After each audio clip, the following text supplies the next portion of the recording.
happy day 2 of Camp Weekend-Ween. I am trying to get my life together right now. We've sent the Nugget off to cheerleading school, cheerleading camp. I don't even know what it is. Honestly, I'm not crazy about the idea of her wanting to be a cheerleader, just because I don't want her to have the notion that, you know, popularity and being pretty is the most important thing, but it's what she wants to do, so that's where she is. And I have about 20 minutes to get the hell out of here and go to class. This lighting is not doing me any favors. In my head, okay, I've been listening or watching or following Beth's All Booked clearly too often at this point, because my inner monologue is her accent. Because I just wanted to say, this lighting, it's not doing me any favors. That's my impression of you, Beth. Kind of similar to when I became obsessed with Outlander, the series, and my inner monologue was, at that point, a Scottish accent. Is that weird? Is that weird for anyone else?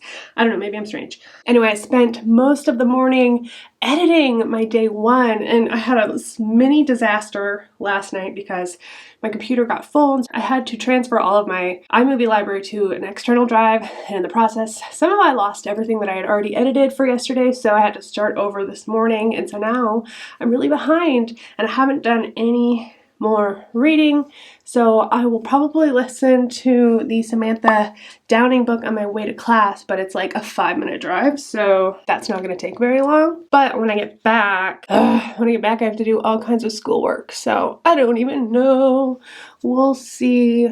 Today is going to be the least reading that I get done, I guarantee that, because I have so much homework to do.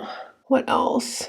I think that's it. I just wanted to update you guys. Like right now I've finished editing day 1, but I still have to do all the like after stuff. If you guys haven't created on YouTube, there's like all the stuff you have to do after, like putting everything in a description and adding the cards, the end of screen things, like all that stuff. It's just like, it's my least favorite part of being a YouTube creator because it's just so time consuming and there's no creativity in it whatsoever. It's just like boring stuff. Anyway, so I gotta get that done, but I'll check in with you guys probably on my way to class.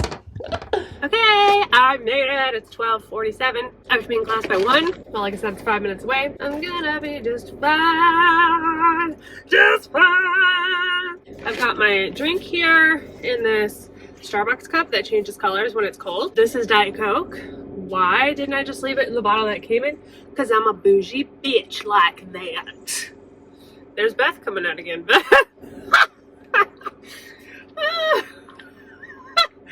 Okay, now I'm delirious. Literally stayed up till 4 a.m. last night. And then woke up at 8:30. So yeah, wonderful. It's a wonderful life. And now I'm losing my goddamn mind. Okay, so we're just going to go to class and listen to some fucking audiobook. Yeah.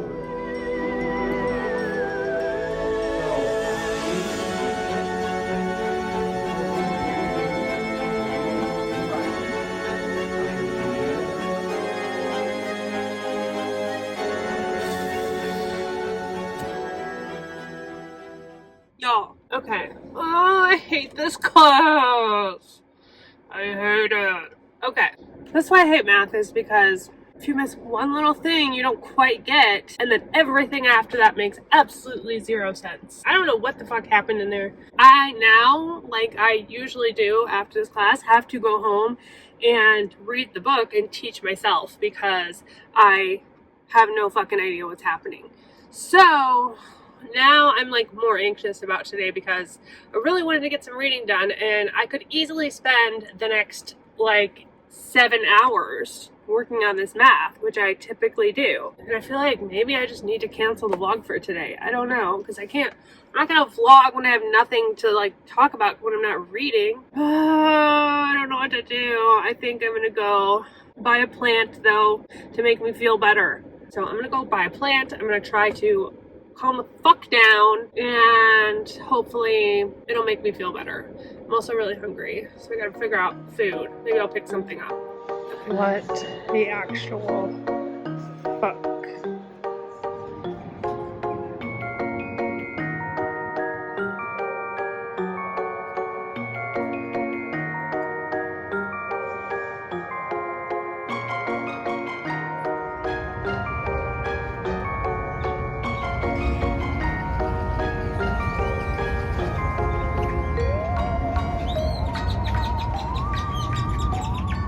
just finished the Samantha Downing novella on my way home and I liked it. It was written, I believe, in 2020. I was wrong about it being one of her earlier works, but I think the reason I thought that is not because the writing was bad, but it was because it didn't have that like snarky protagonist that I've seen from her before that I really liked. So I think that's what threw me off. You get the goodness of her other books, but in a condensed format. So it's fun. It's a fun, quick read. It is kind of over the top. And it does have that thing at the end that some people don't like, where it's like the villain's monologue outro type thing, where it like wraps everything up. But that doesn't bother me. I thought it was kind of funny though. It's just a little over the top. If you liked books like Survive the Night, The Maidens, if you liked those, you'd probably like this, and it's free on Audible, so I say go for it. I'm gonna give it 4 stars. Yeah, it was entertaining and fun and quick. If it had been more of a full-length novel, I would expect to see more red herrings, more twists, but there was one twist that really got me, so it was satisfying for me. I've obviously calmed down. The plant helped. Oh, and Walmart was really weird because apparently they stopped selling plants in the winter to make room for all the Christmas stuff, but the plants that they did have were on clearance. But first of all, it's not even Halloween yet. Halloween is tomorrow, and all of the Christmas stuff is out. Like, what the hell? Walmart, chill the fuck out. Chill, Walmart. I like Christmas as much as the next girl, but let's at least get to Thanksgiving. Jesus Christ. Yeah, hopefully I'll have some book mail when we get inside. We can open that up, and then maybe I'll start one of those novellas before I get to work on my math. I'm hoping I can like read a little bit, do some math, read a little bit, do some math, kind of take reading breaks as I go. I still need to eat something. I'm gonna make a sandwich or something, so we'll do that. All right, I finished my lab for statistics. Thank you, sweet 8 pound, 6 ounce little baby, Lord baby Jesus. I'm so happy to be done with that. I still have homework to do, but I can do that later. So I'm gonna cut myself a little bit of a break here. And I just got book mail. So we are going to open this. We know what it is. I know what it is. You know what it is. But opening it is fun anyway. Homicidal moment there, don't mind me. Let's see. It's like a puzzle. Oh, yay! Okay, got our books. This one's a hardcover. I don't know, I thought it was a little soft cover. It says, a gorgeously creepy haunted house tale steeped in Japanese folklore. Yes. Okay, and then this one's a nice little floppy boy. Oh, there's an author's afterword and it has this like illustration in there. It's kind of cool. But yeah, there's that one. It is Last Case at the Baggage Auction. Which one should I start? Which one should I read? I'm gonna take a poll on Instagram really quick. Okay, I don't have enough followers on Instagram. You guys follow me on Instagram. It's Reading Wryly. So here's what I'm gonna do. I'm gonna put a poll, and the first person to respond, that's the one I'm gonna read. Yay! Okay, I'll get back to you. 2,000 years later. Waiting. Somebody. Anybody? Denver? I should have let Denver pick. Don't mind me, just patiently waiting. This kind of feels like getting picked last for sportsing. It's bringing up a lot of my childhood trauma. I got a message on Instagram from my friend James, but it is not concerning my post. It's just chit-chatting. By the way, y'all, James is also on BookTube over at James's Space. I will link it down below. Go check them out. They are so worthy of more followers. They also sing and make music and are so talented, so please go check them out, James's Space. I would really love you to do that because they are such a beautiful person inside and out. Meanwhile, still waiting for anyone to see my story. Has anyone even seen it? One person has seen it and you didn't vote? Kayla! All right, Kayla! Option A! Thank you, Kayla.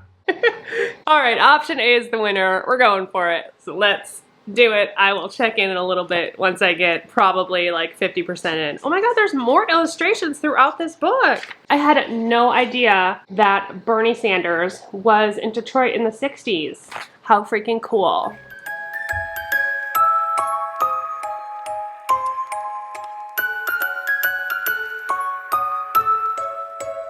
Oh! Okay. Lay down. I just finished this. It was good. I am feeling a little haunted. There's so many things. I'm really tired right now. It's midnight and I have to edit this video before I go to bed. All right, first of all, whatever I called this before, it is a gramophone. I think I have special appreciation for this because it's set in Detroit. There is a lot of nostalgia for Detroit, especially towards the end. The person who is telling this story, his name's Charlie. It starts out at the beginning. He's like an old man telling the story about his friend Joey. Charlie experienced this gramophone with Joey back in the day in Detroit. It's hard because I don't know how much I want to tell you, if it would be considered a spoiler or if it wouldn't. I'm really not sure. Basically, the gramophone came with all these different records and they all sound the same except for there's this main voice that's on all of them, and then there are other voices in the background and they're speaking this foreign language. There's also this kind of dissonant music as well in the background. So you have all these records and they're all just slightly different, but they're all saying the same thing and they're chanting these words. Joey wins this gramophone in an auction. They listen to it together for the first time, but then as you listen to it, it draws you into it. And it's almost like an addiction where you can't stop, to the point where if you do stop, you have physical withdrawals and it like sucks the life out of you. And it's cursed by a historic figure. I'm not going to say who it is because that would kind of like give away too much, I think, but it's cursed by this historic figure that you've probably heard of, and it has to do with some kind of dark magic and trying to live forever through this, and it like captures souls. And oh yeah, it's pretty disturbing, and the pace of this is actually pretty perfect. I'm glad it's a novella because it starts off kind of slow and then it starts to gain momentum and gain momentum and gain momentum until it gets to the climax of the story, which is just like crazy, wild, and atmospheric. It's a ghost story at its heart. I don't read a lot of ghost stories, but like in this, it makes things in the environment change, if that makes any sense. And so it's like actual real. So it's lends more to like magic, but magic's not real. I don't know how to explain it. It builds up to this climax, and then we go back to Charlie as an old man and talking about how he remembers it and the impact that it's had on his life. And so there's a lot of callbacks throughout where there are things in the very beginning that you think are just kind of filler but end up being important. So I really appreciated that. I liked the writing a lot. I've never read from this author before. Eric J. Gunyard, I think is how you pronounce it. Oh, there's another book by this author called Pop the Clutch, Thrilling Tales of Rockabilly, Monsters, and Hot Rod Horror. Yes, please. I want to read that. That sounds amazing. And then there's illustrations all throughout at the beginning of every chapter. It's a really solid book. I'm surprised I haven't heard of this before. I just kind of picked it up on a whim. Y'all should check this out. I'm giving it 4 stars, and I am wrapping up this video for today. I'm exhausted. It's been a long day. Oh, also I'm an idiot. That lab that was due today that I spent all that time working on is actually not due till next week. C'est la vie. I will see you guys tomorrow. It's been a great Camp Summer-Ween. So far, I've read 4 books. I had to adjust my template to add more books because tomorrow I'm going to be reading Nothing But Blackened Teeth. So hang in for that if you want to see what I think. And I will see you later.